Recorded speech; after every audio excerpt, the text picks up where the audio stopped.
রব্বুল আলামিন বলে, বান্দা আল্লাযী খালাকাল মাউতা ওয়াল হায়াতা লিয়াবলুয়াকুম আইয়ুকুম আহসানু আমালা। বান্দা দুনিয়ার মধ্যে পাঠাইছি পরীক্ষার জন্য, লিয়াবলুয়াকুম পরীক্ষার জন্য পাঠাইছি, আইয়ুকুম আহসানু আমালা দেখি তুমি উত্তম আমল কতটুকু করতে পারো। নামাজের মামলায় যদি একবার ফেল করে, তাসবিহাতের মামলায় যদি একবার ফেল করে, ও বাবা রোজার মামলায় যদি একবার ফেল করে, হজের মামলায় যদি আরেকবার ফেল করে, কিন্তু খোদা না কাজটা দ্বিতীয়বার আসিয়া কিন্তু আর পরীক্ষা দেওয়ার সুযোগ নাই। রাহমাতুল্লাহি ওয়া বারাকাতুহু। আলহামদুলিল্লাহ আলহামদুলিল্লাহ নাহমাদুহু ওয়া নাস্তাঈনুহু ওয়া নাস্তাগফিরুহ ওয়া নাউযু বিল্লাহি মিন শুরুরি আনফুসিনা ওয়া মিন সাইয়্যাতি আ'মালিনা। মান ইয়াহদিহিল্লাহু ফালা মুদিল্লা লাহু ওয়া মান ইউদ্লিলহু ফালা হাদিয়া লাহু। ونشهد أن لا إله إلا الله وحده لا شريك له ونشهد أن سيدنا وسندنا وحبيب ربنا ومولانا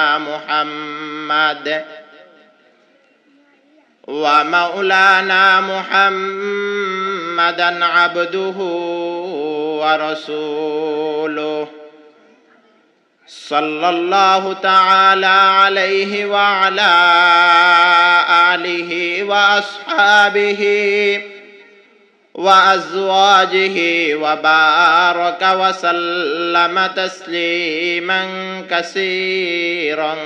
كثيرا. أما بعد فقد قال الله تعالى في كلامه المجيد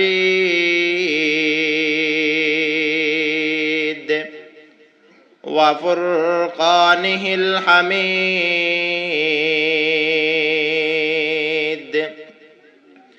أعوذ بالله من الشيطان الرجيم. بسم الله الرحمن الرحيم.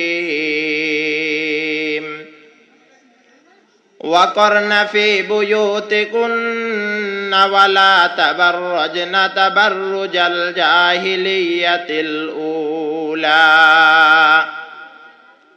قال رسول الله صلى الله عليه وآله وسلم: المرأة إذا صلت خمسها وصامت شهرها وأحصنت فرجها وأطاعت بعلها فلتدخل من أي أبواب الجنة شاءت،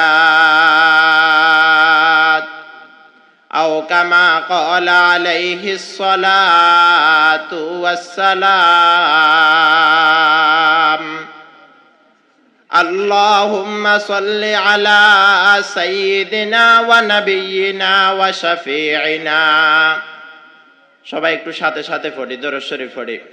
اللهم صل على سيدنا ونبينا وشفيعنا وحبيبنا ومولانا محمدا عبده ورسوله صلى الله تعالى عليه وعلى آله وأصحابه وأزواجه وبارك وسلم. والليل में है जुल्फ मुहम्मद का तरन्नुम, والليل में है जुल्फ मुहम्मद का तरन्नुम, والشمس में रुखसारे अहमद का तरन्नुम, والفجر में है सुबह रिसालत की बशारत, वल फज्र में है सुबह रिसालत की बशारत, वल अस्र में है दौर नबूवत की बशारत। हर फूल में है रोवे मदीना का तबस्सुम, हर फूल में है रोवे मदीना का तबस्सुम। शाखों की लचक आका कद तकल्लुम। আলহামদুলিল্লাহ। দক্ষিণ শস্যদী খানেবাড়ি মদিনা জামে মসজিদ ও এলাকাবাসীর উদ্যোগে আয়োজিত আজকের তাফসীরুল কোরআন মাহফিলের উপস্থিত সম্মানিত সভাপতি, দূর দূরান্ত থেকে আগত আল্লাহ পাকের আশিকিন, জাকিরিন, মুহিব্বিন, মুরব্বিয়ানে আজম, কলিজার টুকরা আমার সমবয়সী যুবক বন্ধুগণ, পর্দার আড়ালে অবস্থানরত সম্মানিত মা ও বোনরা, আমরা সর্বপ্রথম মহান মালিকের দরবারে একবার কালিমাতুশ শুকর আদায় করি, আলহামদুলিল্লাহ। দরুদ ও সালাম আকায়ে নামদার তাজদারে মদিনা সৈয়দুল মুরসালিন, ইমামুল মুরসালিন, শাফি আযম, রসুল আকরম, হাবিবে কিবরিয়া, আশরাফুল আম্বিয়া, সৈয়দুল আম্বিয়া, সৈয়দুস সাকলাইন, জনাব হযরত মুহাম্মদ, সবাই বলি সাল্লাল্লাহু আলাইহি সাল্লামের উপর। নির্ধারিত যে সময় দেওয়া হয়েছে, এই স্বল্প সময়ের মাঝে কোরআন ও হাদিসকে সামনে রেখে কিছু কথা বলার চেষ্টা করব ইনশাআল্লাহ।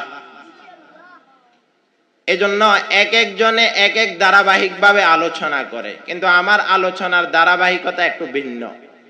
এর মাঝে সর্বপ্রথম যে কথা, সেটা হচ্ছে আমি শুরু থেকে শেষ পর্যন্ত যতটুকু আলোচনা করব, আমার সাথে কষ্ট করে আপনারা একটু থাকতে হবে। পারবেন তো ইনশাআল্লাহ? আর একটু জোরে আওয়াজ দিতে হবে ইনশাআল্লাহ। কারণ আমরা হচ্ছে মুসলমান, আমাদের কলবের মধ্যে কোরআন থাকে, আমাদের কলবের মধ্যে আল্লাহ নাম থাকে, আমাদের ঈমান, আমাদের ঈমানে কুওয়াত, আমাদের ঈমানের তাকওয়া আর একটু জোরে হতে হবে। এজন্য আমরা যেহেতু মুসলমান, সব সময় আমাদের জিকিরে থাকিও মাওলা পাকের বেশি বেশি জিকির। কথা বলেন ঠিক কিনা? এজন্য মুসলমানের ঈমানি শক্তি যত বাড়বে, তত ইসলাম বিদ্বেষী কাফের, মুশরিক, নাস্তিকরা মুসলমানের সামনে দাঁড়াতে পারবে না ইনশাআল্লাহ। এখানে বাচ্চারা যারা আছে, কষ্ট করি আমরা কথা বলবো না ইনশাআল্লাহ। স্বল্প সময় তো কথা বলবো না, একটু শোনার চেষ্টা করবো ইনশাআল্লাহ। একটু সামান্য সময় জিকির করে লা ইলাহা ইল্লাল্লাহ, লা ইলাহা ইল্লাল্লাহ, আসমান জমিন গায়রুল্লাহ, পাহাড় পর্বত গায়রুল্লাহ, সিজদা করব এক আল্লাহ, লা ইলাহা ইল্লাল্লাহ, লা ইলাহা ইল্লাল্লাহ, লা ইলাহা ইল্লাল্লাহ, লা ইলাহা ইল্লাল্লাহ, মুহাম্মাদুর রাসূলুল্লাহ। যাই হোক, যে আয়াতখানা তেলাওয়াত করছি, রাসূলের অসংখ্য গণিত হাদিসের মধ্য থেকে একটা হাদিস পাঠ করছি। স্বল্প সময়ের মাঝে আলোচনা গোছানোর চেষ্টা করব ইনশাআল্লাহ। দেখেন, আমরা যারা মানুষ নেকের কাজ করার জন্য আর গুনার কাজ ছাড়ার জন্য, মানুষ কেন গুনার দিকে আসে আর কেন নেকের দিকে আসে, এই জন্য আমাদেরকে এটা ইম্পর্টেন্ট একটা বিষয় বুঝতে হবে। কোন কারণে আমরা অন্যায় করি, কোন কারণে গুনাহ করি, কোন কারণে অপরাধ করি, এই অপরাধের পিছনে আমার কোন জিনিসটা লুকায়িত আছে, কোন জিনিসের কারণে আমি অপরাধ করি। এই গুনাহ, অন্যায়, অপরাধ করার জন্য এটার পিছনে বড় একটা কারণ হচ্ছে রব্বুল আলামিন আমাকে আর আপনাকে, বনি আদমকে 3.5 হাত যে শরীর দ্বারা রব্বুল আলামিন তৈরি করেছেন, দেখেন এর আগে একটা কথা বলে যায়, রব্বুল আলামিন বনি আদমকে কেমন ভালোবাসেন। এই রব্বুল আলামিন যখন মানুষ সৃষ্টি করার জন্য অঙ্গীকারবদ্ধ হলেন, আল্লাহ তাআলা ফেরেশতাদেরকে বলে, আমার ফেরেশতারা, আমি তো দুনিয়ার মধ্যে মানুষ সৃষ্টি করতে চাই, আমার প্রতিনিধি সৃষ্টি করতে চাই। ফেরেশতারা বলে, আল্লাহ এত মানুষের দরকার তো নাই, আমরা তো আপনাকে রুকু দিই, আমরা তো আপনার সেজদা দিই, আমরা তো আপনার তাসবিহ পড়ি, অতএব ওয়া নাহনু নুসাব্বিহু ওয়া নুকদ্দিসু লাক, রব্বুল আলামিন মাবুদ, আপনি দুনিয়ার মধ্যে মানুষ সৃষ্টি করার দরকার নেই, দুনিয়ার মধ্যে মানুষ সৃষ্টি করার কোনো প্রয়োজন নাই। কারণ এরা যখন দুনিয়ার মধ্যে আসবে, মারামারি, কাটাকাটি, হানাহানি শুরু করবে। রব্বুল আলামিন বলে, ফেরেশতারা, ইন্নী আলামু মা লা তা'লামুন, ফেরেশতারা আমি যা জানি তোমরা সেটা কোনোদিন জানো না। সুবহানাল্লাহ বলি। এরপরে আল্লাহ তাআলা মানুষ বানানোর অঙ্গীকারবদ্ধ হলেন। এখন আল্লাহ তাআলা ফেরেশতাদেরকে হুকুম দেয়, ফেরেশতারা আমার বান্দার হাত বানাও। ফেরেশতারা আল্লাহকে প্রশ্ন করে, আল্লাহ হাত বানাবো কিভাবে? আল্লাহ একটা হাতের নমুনা ফেরেশতাদের সামনে দাঁড় করালেন, এই অনুযায়ী ফেরেশতারা হাত বানায়। এখন আল্লাহ তাআলা বলে, ও ফেরেশতারা হাত বানানোর কাজ অলরেডি শেষ, এখন বনি আদমের পা বানাও। বনি আদমের কি বানাও ভাই? পাও বানাও। এখন বনি আদমের পাও বানায়, আমার আপনার পাও বানায়। এরপরে রব্বুল আলামিন ফেরেশতাদেরকে বলে, ফেরেশতারা হাত বানানোর কাজ শেষ, পাও বানানোর কাজ শেষ। এখন রব্বুল আলামিনের হুকুমে ফেরেশতারা এই বনি আদমের 3.5 হাত বডি তৈরি করার কাজে ব্যস্ত। সব কিছু একটা একটা শেষ করে এখন বনি আদমের জবান মুবারক, চেহারা মুবারক তৈরি করবে। রব্বুল আলামিন বলে, ফেরেশতা হাত বানাইলা আমার হুকুমে, পাও বানাইলা আমার হুকুমে, বনি আদমের বডি তৈরি করলা আমার হুকুমে, কিন্তু আমার ফেরেশতা এই বনি আদমের এই চেহারা তোমরা তৈরি করতে পারবা না। আল্লাহকে ফেরেশতারা প্রশ্ন করে, আল্লাহ পারবো না কেন? সেটা আমাদেরকে একটু বলতে হবে। আল্লাহ বলে, ফেরেশতা তোমরা দেখো, আমার বান্দাকে তৈরি করার পর এরা দুনিয়ার মধ্যে যাবে, এই দুনিয়ার মধ্যে যাওয়ার পর এই কপাল দ্বারা এরা সেজদা করবে, কোন গায়রুল্লাহকে সেজদা করবে না, কোন মানুষকে সেজদা করবে না, করবে একমাত্র আমাকে। অতএব তোমরা এই জবান, এই কপাল তোমরা বানাইতে পারবা না, এটা মায়া দয়া করে আমি বানাবো। সুবহানাল্লাহ। এই 3.5 হাত বডি বানানোর পর 3.5 হাত বডির মধ্যে আমার আপনার একটা গোস্তের টুকরা আছে কলব, একটা গোস্তের টুকরা আছে, বাম দুধের 4 আঙ্গুল নিচে একটা কলব, বাম দুধের 4 আঙ্গুল নিচে কি একটা কলব।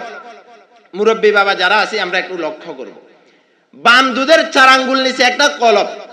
এই কলব নামীয় গোস্তের টুকরাটা এই বনি আদমকে চলাফেরা করার জন্য ভালোর দিকেও নিয়ে আসে, খারাপের জন্য নিয়ে আসে। বনি আদমের আর কোনো শক্তি নাই।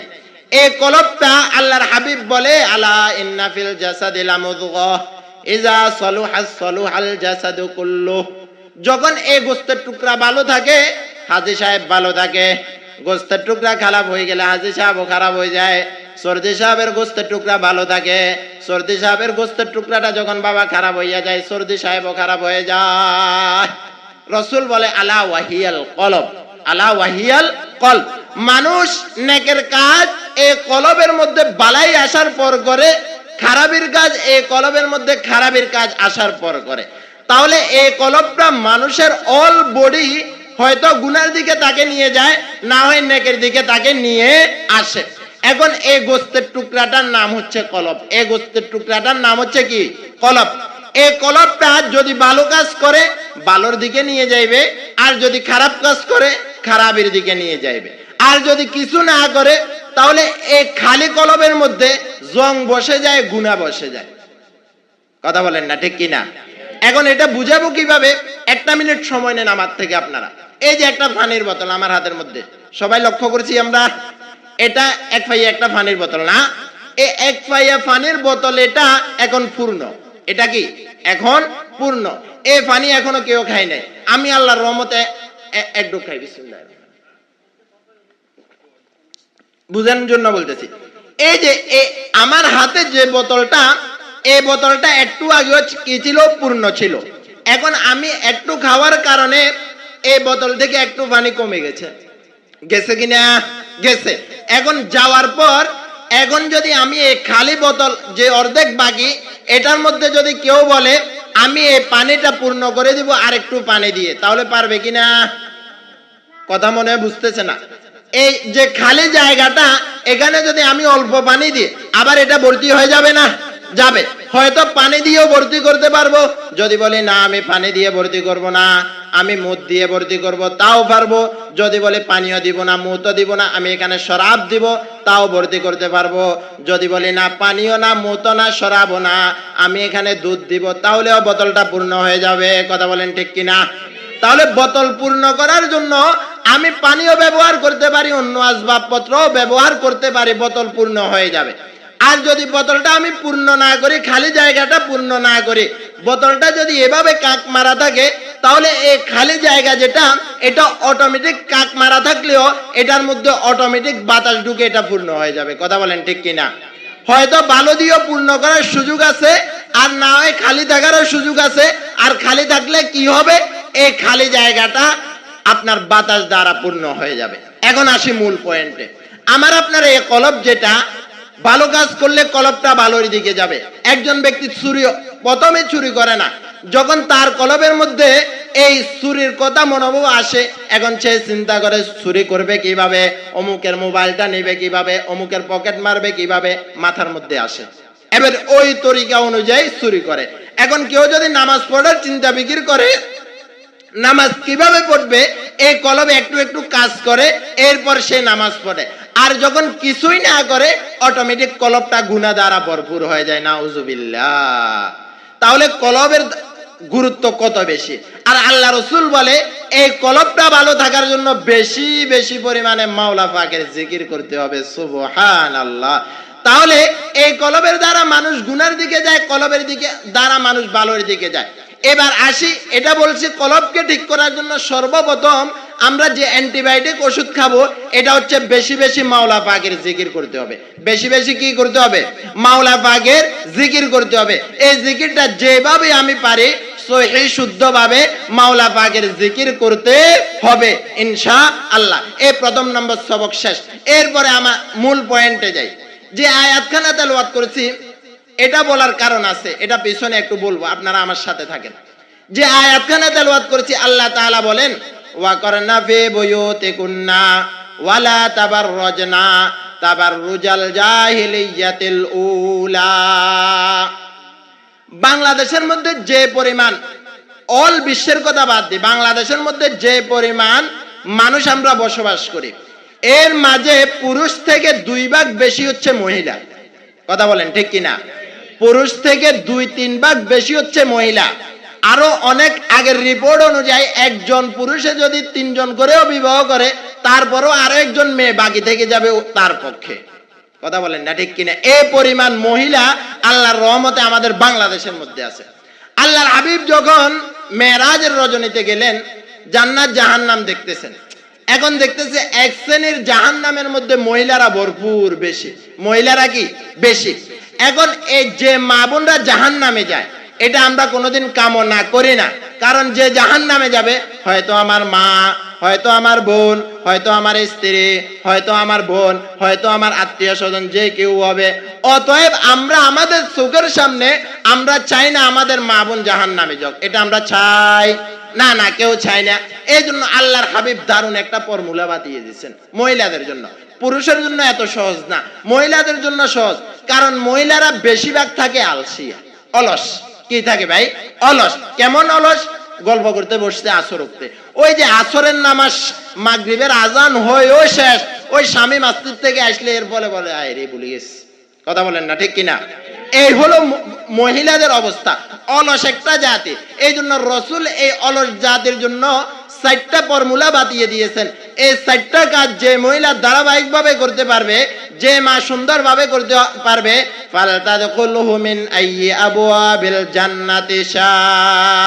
রাসূল বলে, ও দুনিয়ার উম্মতের মহিলার দল, তোমরা যারা আছো চারটা কাজ ধারাবাহিকভাবে করবা, তোমাদের জান্নাতের দরজা সমূহের যে দরজা দিয়ে মন চায় আমি রাসূল কথা দিলাম তোমরা প্রবেশ করতে পারবা। সুবহানাল্লাহ, সুবহান। এইজন্য পর্দার আড়ালের মা বোন যারা, আমরা একটু খেয়াল করতে হবে। আল্লাহর হাবিব বলেন, আল মারআতু ইযা সাল্লাত খামসাহা। এক নাম্বার কথা, চারটা কাজের মধ্যে এক নাম্বার কথা, আজকের বয়ান থেকে এই চারটা বিষয় আমরা মুখস্থ করব ইনশাআল্লাহ। এক নাম্বার, আল মারআতু ইযা সাল্লাত খামসাহা।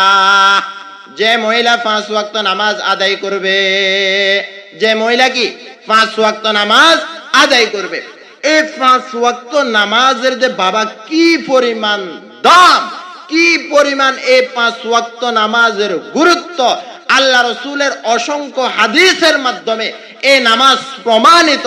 ও বাবা, এমন অনেক লোক পাওয়া যায় রাত্রিবেলা এশারের পরে ঘুমায়, এশার পড়লাম না, জোহর পড়লাম না, আসর বাবা পড়লাম না, মাগরিব পড়লাম না, মুয়াজ্জিন আবার এশারের আযান দেয়, আমি দোকানে সময় নষ্ট করছি, মা বোনরা গল্প গুজবে সময় নষ্ট করছে, এর মাঝে আবার 10টার পরে খানা খেয়ে ঘুমাই গেলাম, এমনও পরিবার বাবা পাওয়া যায়। বললে হয়তো ভুল হবে না, যদি একই পরিবারের মধ্যে ছেলে সন্তান সবাই মিলে 7 জন থাকে, ফজরের সময় আবার মুয়াজ্জিন বলে আল্লাহু আকবার, ও দুনিয়ার মানুষ এখন একটু আবার ঘুম থেকে উঠে যান, নামাজ দুনিয়ার কাছ থেকে নামাজের দাম অনেক বেশি, ও বাবা ঘুম থেকে উঠে যান, আসসালাতু খায়রুম মিনান নাওম।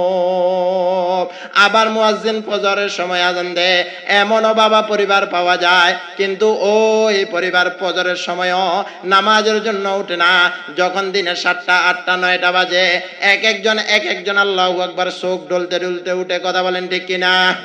আরেকটু আওয়াজ দিতে হবে, কথা বলেন ঠিক কিনা? তাহলে বাবা একটু কি চিন্তা করছি, হায় রে আমি রাত্রিবেলা দিনের নামাজগুলা তো বাবা পড়লাম না, এশার তো পড়লাম না, এশারের পরে ঘুমাইলাম, এই ঘুমে আমার 8টা বাজে উঠলাম, রব্বুল আলামিন যদি বলে বান্দা, ও বান্দা কি করছো, কি করছো, আমার রহমতের পানি আমি বন্ধ করি নাই, আমার বাতাস আমি বন্ধ করি নাই, আমার আবহাওয়া আমি বন্ধ করি নাই, আমার অক্সিজেন আমি বন্ধ করি নাই, কিছুই তো আমি বন্ধ করলাম না, আমার কোনো নেয়ামতের মধ্যে আমি কমতিও করলাম না। যে নদীর মাছ আমি একজন কাফেরকে খাওয়াই, একজন নামাজিকেও খাওয়াই, একজন নামাজিকে যে কলের পানি খাওয়াই, একজন কাফেরকেও খাওয়াই, কারণ আমি এই দুনিয়ার মধ্যে পরীক্ষার জায়গা, এই দুনিয়ার মধ্যে বাবা আমি ছেড়ে দিলাম, মন চাইলে নামাজ পড়তে পারবা, মন চাইলে নাও পড়তে পারবা, মন চাইলে হালাল খাইতে পারবা, মন না চাইলে হালাল খাইতে নাও পারবা। আমি এই দুনিয়ার মধ্যে বাবা কাউকে বাধা দিব না, দিব না, দিব না, দিব না। মন চায় যেভাবে ওইভাবে ইবাদত করতে পারবেন, কেউ আপনাকে বাধা দিবে না। রব্বুল আলামিন বলে বান্দা, এই দুনিয়ার পরীক্ষার মধ্যে, দুনিয়ার একটা পরীক্ষা আমি রব্বুল আলামিন তোমার জন্য তৈরি করে দিলাম 40-50 বছরের হায়াতের মধ্যে। এই 40-50 বছর হায়াতের মধ্যে যেভাবে মন চায় সেভাবে ইবাদত করতে পারবেন, কিন্তু খোদা না খাস্তা যখন রব্বুল আলামিনের দরবারে বসবো, ওই সময় রব্বুল আলামিন বলে বান্দা, পরীক্ষা দেওয়ার আশা, পরীক্ষা দেওয়ার যে ফলাফল, পরীক্ষা দেওয়ার যে ইচ্ছা তোমার ছিল, ওইটার মধ্যে কোনো শিক্ষক, কোনো টিচার তোমার 3 ঘন্টা সময়ের মধ্যে তোমাকে বাধা দেয় নাই।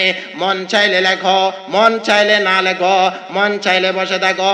আজ কুছ করলো মুশাক্কত ইলমে কি ময়দান মে, वरना तो शर्मिंदा होगा रोजे इम्तिहान में।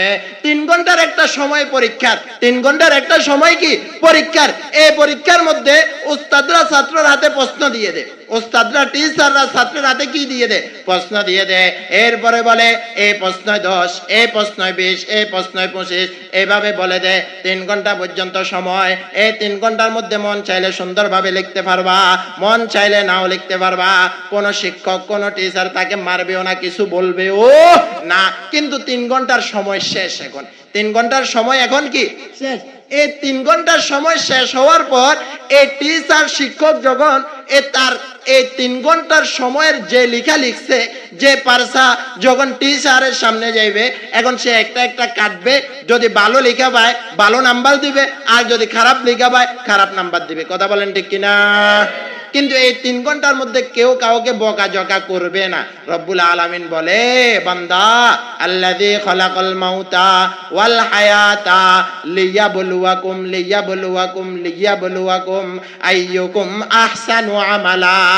বান্দা দুনিয়ার মধ্যে পাঠাইছি পরীক্ষার জন্য, লিয়াবলুয়াকুম পরীক্ষার জন্য পাঠাইছি, আইয়ুকুম আহসানু আমালা, দেখি তুমি উত্তম আমল কতটুকু করতে পারো। আকসারু আমালের কথা রব্বুল আলামিন বলেন নাই, বেশি আমল করেন এই কথা রব্বুল আলামিন বলেন নাই, আহসানু আমালা উত্তম আমলের কথা বলছে। তাহলে বলতেছিলাম এই পরীক্ষার হল শেষ, এখন রব্বুল আলামিন যখন পারসা দেওয়ার সময়, ফলাফল দেওয়ার সময় রব্বুল আলামিন এক একটা আমার সামনে দিবে। এদিকে তাকাই আমরা, এক একটা কি আমার সামনে দিবে।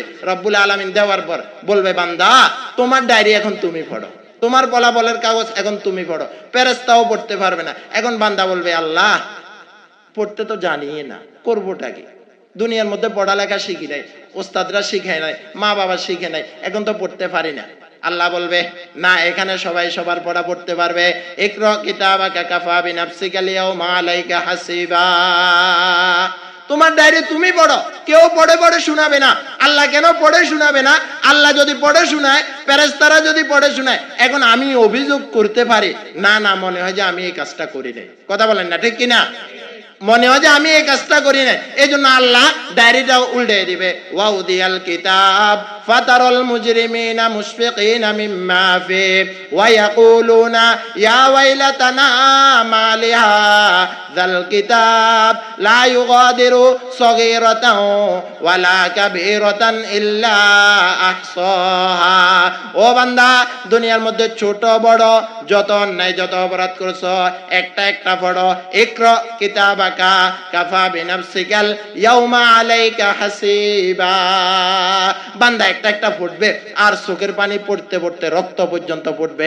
হাতের শুরু থেকে খাওয়া শুরু করবে, পা পর্যন্ত খাবে। তারপরও আমলনামার মধ্যে 10 নাকি কি বাড়বে? আরেকটু আওয়াজ দিতে হবে, বাড়বে না? না, বলবো আল্লাহ রব্বুল আলামিন বলবে, না, দুনিয়ার মধ্যে, ও বাবা, দুনিয়ার পরীক্ষার মধ্যে একবার ফেল করছি, দ্বিতীয়বার পরীক্ষা দিয়ে পাশ করার আশা আছে কি না? নাই, আছে।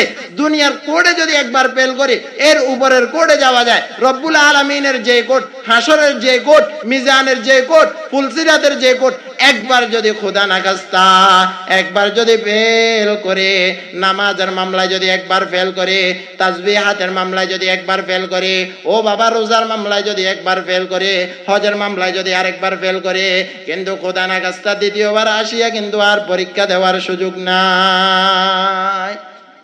তাহলে বলতেছিলাম এই নামাজ, এক নাম্বার আলমারআতু ইযা সাল্লাত খামসা, 5 ওয়াক্ত নামাজ আদায় করা।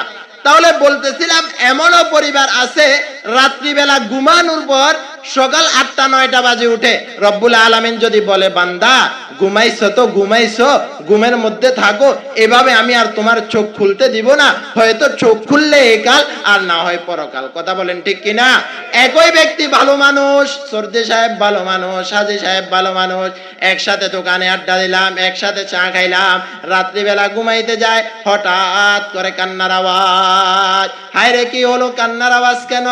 হায় রে, কি হলো? কান্না করে কেন? ঘর থেকে আওয়াজ আছে, আমাদের সর্দি সাহেব আর নাই।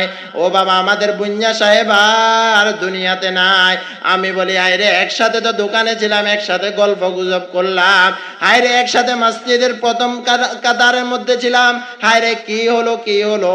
যাইয়া দেখি কিছুই হয় নাই, 2টা চক্ষু বন্ধ, আর কিছুই হয় নাই।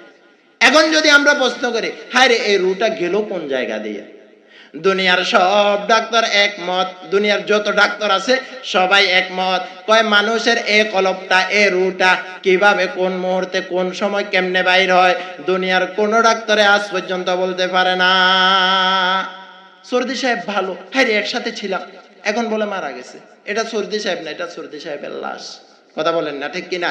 তাহলে আলমারআতু ইযা সাল্লাত খামসাহা, ও পর্দার আড়ালের মা, 1 নাম্বার 5 ওয়াক্ত নামাজ সুন্দরভাবে আদায় করা। এই 5 ওয়াক্ত নামাজের জন্য রাসূল বলে মুরু আওলাদুকুম বিসসালাহ ওয়া হুম আবনাউস সাবঈন। মুরু আওলাদুকুম বিসসালাহ, ও বাবা আপনি আপনার সন্তানকে নামাজের জন্য আদেশ করেন। রাসূল বলে নামাজের আদেশ করেন। মুরু আওলাদুকুম বিসসালাহ ওয়া হুম আবনাউস সাবঈন। বান্দা যখন ওই সন্তানের বয়স যখন 7 বছর হয় নামাজের জন্য আদেশ করেন। মেয়ের যখন 7 বছর হয় নামাজের জন্য আদেশ করেন। ওয়া হুম আবনাউস সাবঈন, যখন 7 বছর হয় নামাজের জন্য আদেশ করেন। নামাজের জন্য কি করেন? আদেশ করেন। এরপরে যখন 10 বছর হয় ওয়াদরিবুহুম আলাইহা, যখন সন্তানের বয়স 10 বছর হবে ওয়াহুম ওয়াদরিবুহুম আলাইহা 10, যখন 10 বছর হবে সন্তানকে আস্তে আস্তে একটু পিটান। মেয়ে নামাজ পড়ে না, মেয়েকে একটু আস্তে আস্তে পিটান। এরপরে ওয়াফাররিকু বাইনাহুম ফিল মাদাজি, 10 বছর হয়ে গেলে ছেলে সন্তান থেকে মা বাবার বিছানা পৃথক করে দেন। তাহলে নামাজ এত গুরুত্ব। নামাজ দেখেন আল্লাহর হাবিব হাদিসে জিবরাইলের মধ্যে আছে, জিবরাইল আলাইহিস সালাম রাসূলের দরবারে আসে। জিবরাইল আলাইহিস সালাম রাসূলের দরবারে আছে। নামাজ কত গুরুত্ব। এরপরে রাসূলকে আসার পর রাসূলকে প্রশ্ন করে, ইয়া রাসূলুল্লাহ, ইয়া হাবিবাল্লাহ, আল্লাহ রাসূলকে কিয়ামত সম্পর্কে, বিভিন্ন কথা সম্পর্কে, মৃত্যু সম্পর্কে আল্লাহ রাসূলকে প্রশ্ন করে। এখন আল্লাহ রাসূল একটা প্রশ্নকারী উত্তরকারী থেকে প্রশ্নকারী আরো ভালো জানে। এই হাদিসে জিবরাইলের মধ্যে নামাজের গুরুত্ব সম্পর্কে আসছে। হয়তো নামাজ এভাবে পড়ো, হয়তো নামাজ এভাবে পড়তে হবে, হয়তো আমি আল্লাহকে দেখে দেখে আনতাবুদাল্লাহ কান্নাকা তারাহু, হয়তো নামাজ মা এভাবে পড়তে হবে, বাবা এভাবে পড়তে হবে। আনতাবুদাল্লাহ, আল্লাহকে আমি দেখতেছি, কান্নাকা তারাহু, আল্লাহকে আমি দেখে দেখে নামাজ পড়তেছি। আল্লাহকে যদি না দেখি, দেখার মতো চক্ষু যদি আমার না থাকে, এখনো যদি পরিপূর্ণ আল্লাহ পাকের আশিক না হতে পারি, আল্লাহ পাকের আশিকিন যারা ছিল তারা তো শেষ রাত্রে উঠতো আর আল্লাহর দরবারে কাঁদতো, হাজার মে সাজর মে তেরে রঙ্গে বু হায়, হাজার মে সাজর মে তেরে রঙ্গে বু হায়, जिधर देखता हो उधर तो ही तो तेरे हुब से मेरे दिल को पुरा दे, तेरे अश्कों से मेरे दिल को पुरा दे, तेरे हुब से मेरे दिल को पुरा दे। আল্লাহ পাকের আশিকিনরা শেষ রাত্রে উঠতো, ওঠার পর আল্লাহু আকবার, গাছের দিকে তাকায়, মাছের দিকে তাকায়, গাছ দেখে না, মাছ দেখে না, যেদিকে তাকায় সেখানে রব্বুল আলামিনের, আল্লাহু আকবার, মানুষ সৃষ্টির রব্বুল আলামিন এক একটা হিকমত দেখতে থাকেন। সুবহানাল্লাহ। তাহলে বলতেছিলাম নামাজের কথা, আনতাবুদাল্লাহ কাআন্নাকা তারাহু ফাইন লাম তাকুন তারাহু ফাইন্নাহু ইয়ারাক। বান্দা এমন ভাবে নামাজ পড়ো, হয়তো আল্লাহকে দেখে দেখে নামাজ পড়তেছি। কাআন্নাকা তারাহু, যদি আল্লাহকে দেখা সম্ভব না, আল্লাহকে আমার দ্বারা দেখা কি না সম্ভব না। মুসা আলাইহিস সালাম আল্লাহকে দেখছেন, মুসা আলাইহিস সালাম কি আল্লাহকে দেখছেন। এখন দেখার জন্য মুসা আলাইহিস সালাম আল্লাহকে বলে, আল্লাহ আপনার প্রেমে তো আমি পাগল, আপনার প্রেমে আমি কি পাগল, আপনাকে একটু দেখতে চাই। আল্লাহ বলে, লান তারানি, মুসা তুমি দেখতে পারবা না, মুসা তুমি দেখতে পারবা না। আল্লাহ তাআলা মুসাকে প্রশ্ন করে, মুসা রে তোমার হাতের মধ্যে এটা কি? প্রেমিকার প্রেমাস্পদ, এক প্রেমিক আরেক প্রেমিকের প্রতি কি পরিমাণ মোহাব্বত। লাইলা মজনু দিল দিয়া है तूने मुझको किया दिया, रोते रोते दोनों आंखें मिसले दरिया बन गया। লাইলা আর মজনু দুই প্রেমিক, এই দুই প্রেমিক একজনের প্রেমে একজন এত পরিমাণ পাগল হয়েছে, লাইলার বাড়ির সামনে দিয়ে যে কুকুরটা যায়, এখন মজনু পাগলাইয়া ধরে এর চুমা দেয়, মজনু পাগলা ধরে এর চুমা দেয়। এখন কেউ তাকে জিজ্ঞাসা করলো, মজনু কেন তুমি লাইলার কুকুরটাকে চুমা দাও? এটা একটা তো পাগলা কুকুর, একে কেন চুমা দাও? লাইলা আল্লাহু আকবার, মজনু উত্তর দে, লাইলা মজনু দিল দিয়া है तूने मुझको किया दिया, रोते रोते दोनों आंखें मिसले दरिया बन गया। মজনু বলে, ও দুনিয়ার পাগল, ও দুনিয়ার মানুষগুলা, আমি লাইলার প্রতি কি পরিমাণ পাগল, লাইলার প্রেমে আমি কি পরিমাণ প্রেমিক হয়েছে তোমরা বুঝবা না। যে কুকুরটা লাইলার বাড়ি দিয়ে আসছে, আমার লাইলা এই রাস্তা দিয়ে হাঁটতো, আমার লাইলা এই রাস্তা দিয়ে চলাফেরা করতো, যদি লাইলাকেও না দেখি, লাইলার পায়ের ধুলা যেগুলা এগুলা কুকুরের পায়ের মধ্যে লাগছে, এই জন্য আমি লাইলাকে পরিমাণ মোহাব্বত করি, লাইলাকে পাই না, লাইলাকে পাই না, এই জন্য লাইলার পাগলা কুকুরকে আমি চুমা দিই। সুবহানাল্লাহ। এখন মুসা আলাইহিস সালামকে আল্লাহ তাআলা বলে, ও মুসা লান তারানি, আমাকে দেখতে পারবে না। মুসাকে বলে, তোমার হাতের মধ্যে কি? মুসা আলাইহিস সালাম বলে, আল্লাহ আমার হাতের মধ্যে লাঠি। প্রশ্ন শেষ। কিন্তু মুসা আলাইহিস সালাম এরপরে বলে, আল্লাহ হাতের মধ্যে লাঠি, এটার দ্বারা আমি কাঁঠালের পাতা ফাড়ি, বকরিকে খাওয়াই। এখন প্রশ্ন করা হয়, আল্লাহ প্রশ্ন করছে, একটা উত্তর দিবেন, এক কথায় শেষ। এখন আপনি এত কথার উত্তর দেন কেন? যারা প্রেমিক প্রেমিকা তারা বুঝে, প্রেমিকা তাকে প্রশ্ন করে, ও প্রেমিক কেমন আছো, ও জান কেমন আছে, সে বলে ভাত খাইছি, ভালো আছে। প্রশ্ন করে একটা উত্তর দেবে সে রব্বুল আলামিনের প্রেমে। আল্লাহু আকবার। মুসা আলাইহিস সালাম এত পাগল ছিল, এত পাগল ছিল, মুসাকে প্রশ্ন করে একটা, মুসা আলাইহিস সালাম উত্তর দেয় তিনটা। মুসা আলাইহিস সালাম বলে, আল্লাহ সব সময় অন্ধ হইয়া আপনার সাথে কথা বললাম, এখন একটু আপনার সান্নিধ্য দেখতে চাই, এখন একটু আপনার সাথে দেখা করতে চাই, এখন একটু আপনার সান্নিধ্যে যাইতে চাই। আল্লাহ বলে, মুসা লান তারানি। মুসা বলে, আল্লাহ আমি আপনাকে দেখবই দেখবই দেখবই। আল্লাহ বলে, আসো আসো তুর পাহাড়ের মধ্যে আসো। মুসা আলাইহিস সালাম তুর পাহাড়ের মধ্যে যায়। আল্লাহ তাআলার তাজাল্লি দ্বারা ওই মুসা আলাইহিস সালাম দেখা তো দূরের কথা, ওই তুর পাহাড় পর্যন্ত জলে সারকার হয়ে যায়। কান্নাকা তারাহু ফাইল্লাম তাকুন তারা, চক্ষুর কথা বলতেছিলাম, নামাজ পড়বো, ফাইল্লাম তাকুন তারাহু, আল্লাহকে দেখে দেখে নামাজ পড়তে হবে। আল্লাহকে যদি না দেখি, ফাইন্নাহু ইয়ারাক। ও দুনিয়ার মানুষ, আল্লাহকে আমার চোখের দ্বারা দেখা সম্ভব হয় নাই, আল্লাহকে আমি এই দুনিয়ার চক্ষু দ্বারা দেখলাম না, আল্লাহর তাজাল্লি দেখলাম না। আল্লাহ বলে, বান্দা আমাকে না দেখলে সমস্যা নাই, ফাইন্নাহু ইয়ারাক। তুমি রুকু দাও, আমি আল্লাহ তোমার রুকুর দিকে লক্ষ্য করে, তুমি সিজদা দাও, আমি আল্লাহ তোমার সিজদার দিকে লক্ষ্য করে, তুমি তাসবিহ পড়ো, আমি আল্লাহ তোমার তাসবিহর দিকে লক্ষ্য করি। ফাইন্নাহু ইয়ারাক। ও বাবা, আল্লাহ আমার আপনার দিকে তাকাইয়া আছে। এইজন্য আলমার আতুইজা সাল্লাত খামসাহা, 5 ওয়াক্ত নামাজ পড়তে হবে। পারবেন ইনশাআল্লাহ। মা বোনরা যারা আছে এদেরকে 5 ওয়াক্ত নামাজের কথা বলতে হবে। বেশি বাড়াবাড়ি করাও যাবে না, বেশি ছাড়ও দেওয়া যাবে না। মা বোনরা, আমাদের স্ত্রীরা, আমাদের মা বোনরা, এদেরকে প্রতিজনের স্বামীর পাজরের বাঁকা হাত দ্বারা আল্লাহ তাআলা তৈরি করছে। এখন এই বাঁকা হাত আমি যদি সোজা করতে যাই, হয়তো একেবারে ভেঙে যাবে, আর যদি এভাবে রাখি এটা বাঁকা হয়ে যাবে। এই জন্য যেভাবে হোক বুঝিয়ে বুঝিয়ে 5 ওয়াক্ত নামাজ এদের থেকে আদায় করতে হবে। কথা বলেন ঠিক কিনা? এই জন্য 5 ওয়াক্ত নামাজ যদি আমার আপনার মা বোন আদায় না করে, তাহলে আমার সমস্যা কি হবে এটা একটু শুনি আমরা। আমার সমস্যাটা কি হবে? আমার মা নামাজ পড়লো না, আমার স্ত্রী নামাজ পড়লো না, আমার ভাই বোন নামাজ পড়লো না, আমার সমস্যাটা কি? আমি তো আল্লাহু আকবার সিজদা দিতে দিতে বাবা কপালটা আল্লাহু আকবার কালো করে ফেললাম, হাতের মধ্যে তাসবিহ রাখতে রাখতে হাতটা বাঁকা করে ফেললাম, আল্লাহু আকবার টুপি রাখতে রাখতে মাথা গরম করে ফেললাম। এরপর আমার স্ত্রী যদি নামাজ না পড়ে, আমাকে কেন আসামির কাঠগড়ায় দাঁড়াতে হবে? আমার মা যদি নামাজ না পড়ে, আমাকে কেন আসামির কাঠগড়ায় দাঁড়াতে হবে? রব্বুল আলামিন বলে, বান্দা তুমি তো ঘরের মধ্যে একটা অভিভাবক ছিলা, তুমি তো ঘরের মধ্যে আল্লাহু আকবার বড় ছিলা। এখন তোমার স্ত্রী যত অন্যায় করবে, তোমাকে অন্যায়ের ভার নিতে হবে। মা যত অন্যায় করবে, তুমি বড় সন্তান হিসেবে তোমাকে ভার নিতে হবে। কু আনফুসাকুম ওয়া আলাইকুম নার। বান্দা একা একা বাঁচবা, এটার কোনো সুযোগ নাই। নিজে সিজদা দিবা কোনো সুযোগ নাই, নিজে তাসবিহ পড়বা কোনো সুযোগ নাই, নিজে তাহাজ্জুদ পড়বা কোনো সুযোগ নাই। স্ত্রীকেও নামাজি বানাইতে হবে, মাকেও নামাজি বানাইতে হবে, আল্লাহু আকবার ভাই বোনদেরকেও নামাজি বানাইতে হবে। এখন তারা যদি নামাজ না পড়ে, আমার সন্তান নামাজ না পড়ে, আমি মসজিদে আসলাম, আমার মেয়ে ঘুমের মধ্যে ছিল, নামাজ পড়ে নাই। এখন রব্বুল আলামিনের দরবারে মৃত্যুর পরে রব্বুল আলামিনের দরবারে আসামির কাঠগড়ায় দাঁড়াইয়া বলবে, ও রব্বুল আলামিন, আমার বাবা আমাকে নামাজের শিক্ষা দেয় নাই, আমার মা আমাকে নামাজের শিক্ষা দেয় নাই, দিআফাইনি মিনাল আযাব।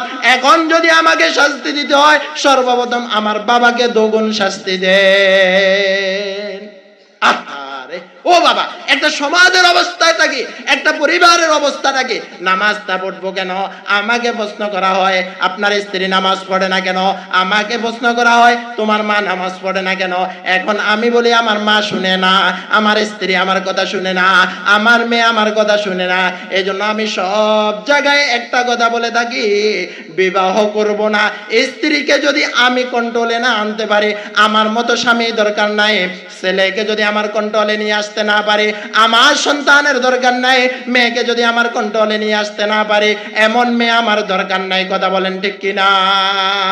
আলমার আতু ইজা সল্লাত খামসাহা, 5 ওয়াক্ত নামাজ আদায় করতে হবে।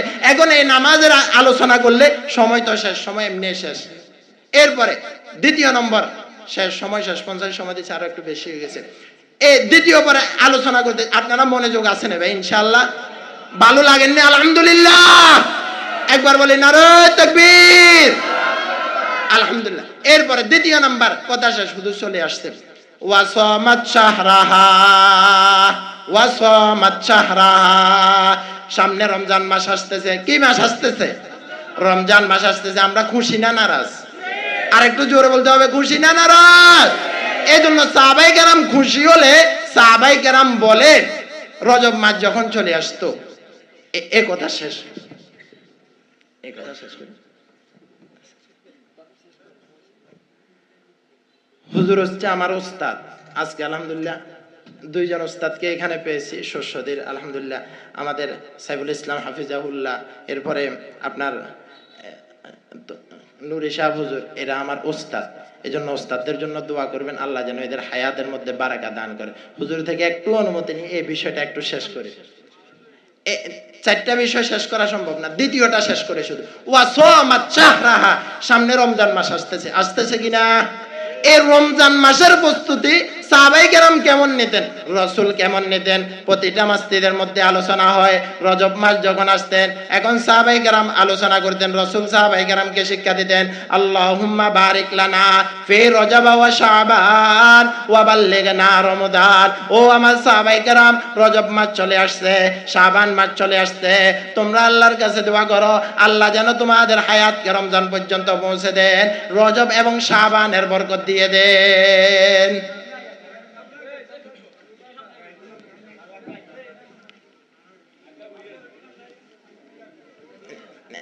এদিকে মনোযোগ, 1 মিনিট শেষ। এই রজব এবং শাবান মাস থেকে সাহাবায়ে কেরামের প্রস্তুতি শুরু। এখন এই রমজান মাস আসতেছে, রমজান মাসের প্রতিটা রোজা প্রত্যেকটা প্রাপ্তবয়স্ক পুরুষ মহিলার উপর ফরজ। কথা বলেন ঠিক কিনা? কিন্তু আমি অভিভাবক হইয়া আমি আমার মেয়েকে রোজা রাখতে দিই না। আমি অভিভাবক হইয়া আমার সন্তানকে রোজা রাখতে দিই না। মেয়েকে রোজা রাখতে দিই না কেন? মেয়ে যদি রোজা রাখে তার বডি নষ্ট হয়ে যাবে, তার চেহারার সৌন্দর্য নষ্ট হয়ে যাবে। আল্লাহ বলে, বান্দা তোমার মেয়েকে তৈরি করলাম আমি, তোমার সন্তানকে তৈরি করলাম আমি, তোমার থেকে 1000 গুণের মুহাব্বত ভালোবাসা তার প্রতি আমার। অতএব তোমার মুহাব্বতটা নকল মুহাব্বত, আমার মুহাব্বতটা আসলি মুহাব্বত। এই জন্য সামনে রমজান মাস আসতেছে, সন্তানরা প্রাপ্তবয়স্ক হলে আমরা অভিভাবক যারা আছি এদের রোজার ব্যাপারে আমরা সতর্ক থাকবো তো ইনশাআল্লাহ।